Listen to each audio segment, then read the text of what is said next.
Ciao a tutti e bentornati nella cucina di Gourmet Asian Food.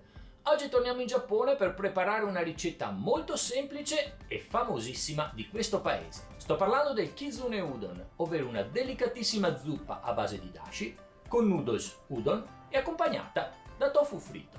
Kizune in giapponese significa, come molti sanno, volpe, quindi Kizune Udon sarebbero gli udon della volpe. Questo perché nel piatto, insieme agli udon, quindi questi noodles di farina di grano tenero molto spessi, e insieme alla zuppa a base di dashi, viene servito del inariage, ovvero del tofu fritto condito, che secondo la leggenda è molto apprezzato dalle volpi, animali sempre molto presenti nel folklore giapponese. Che sia vero o no, questa ricetta rimane comunque molto facile e soprattutto velocissima. Gli ingredienti sono quelli classici della cucina giapponese, quindi dovremo per forza procurarceli in un negozio specializzato oppure su internet. Andiamo quindi a vederli tutti insieme e poi mettiamoci al lavoro. Let's go!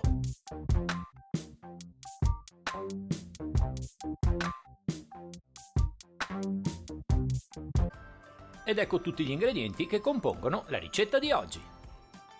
Per il Kizune Udon avremo bisogno di 5 g di alga kombu, 20 g di katsuboshi, 600 ml di acqua, un cucchiaio di mirin, 2 cucchiai di salsa di soia usukuchi, un cucchiaio di sake, un cucchiaino di zucchero a velo, mezzo cucchiaino di sale fino, 2 pacchetti di udon precotti, 4 pezzi di inariage, ovvero il tofu fritto condito, 6 fettine di naruto, lo stelo di un cipollotto affettato sottilmente e del sashimi togarashi.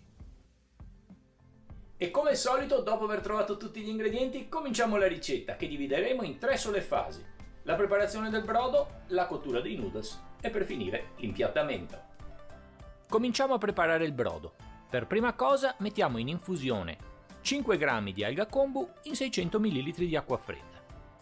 Mescoliamo un po' e lasciamo riposare 30 minuti.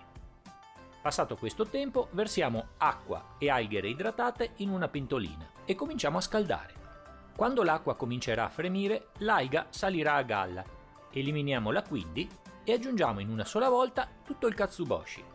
Mescoliamolo bene e facciamolo cuocere 15 secondi. Quando l'acqua comincerà a bollire, togliamo subito la pentola dal fuoco e lasciamo il katsuboshi in infusione per 5 minuti. Con l'ausilio di un collino a maglia fine, filtriamo lentamente tutto il brodo e strizziamo bene il katsuboshi in modo da recuperare tutto il liquido. Una volta recuperato tutto il brodo, versiamolo in una pentolina e aggiungiamo un cucchiaio di mirin, un cucchiaio di sake, 2 cucchiai di salsa di soia usukuchi, un cucchiaio di zucchero a velo e mezzo cucchiaino di sale fino. Mescoliamo bene la preparazione in modo da sciogliere zucchero e sale e una volta fatto portiamo a bollore e lasciamo in caldo. Prepariamo ora gli udon. Portiamo a ebollizione una pentolina di acqua calda e aggiungiamo i noodles. Mescoliamoli delicatamente per separarli e facciamoli cuocere un minuto. Passato questo tempo, scoliamoli e prepariamoci all'impiattamento. Ed eccoci come al solito arrivati al momento dell'impiattamento. Posizioniamo gli udon appena cotti sul fondo di una bella scodella, aggiungiamo 300 ml di brodo caldo, 2 belle fettine di inariage, 3 fettine di naruto, un po' di cipollotto tagliato sottilmente e per finire un pizzico di sashimi togarashi.